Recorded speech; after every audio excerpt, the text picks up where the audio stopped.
good design and having the right products to perform in the space. And also looking great. Looking great is the icing on the cake. My name's Heather. I'm an interior designer and owner of this home, but also mum to 3 boys, and our eldest of which is a disabled young man who requires full personal care. I'm his main carer.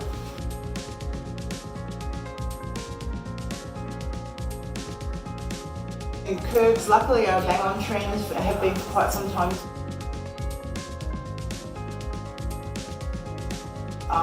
But for me, curves weren't just an aesthetic priority in this space. It was also about no sharp corners, which we've all bumped ourselves on. It's just wide open spaces, no glass, no obstructions, and room for 2 people. Also with the potential for wheelchair access. Really the whole space is about this paring back the aesthetic to simplicity, and also coming back to being the wet room with no glass.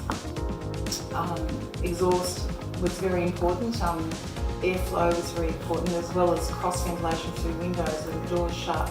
It needed to extract that moist air.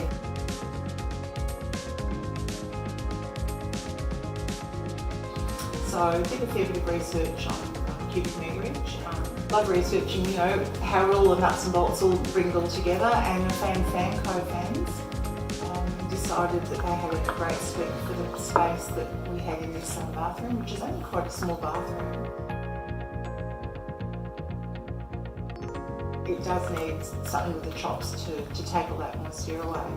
To have the results of this and to be able to have the opportunity to share it and to be upright myself after being an invalid room. Initially I was also using this bathroom for my own needs. It's just priceless.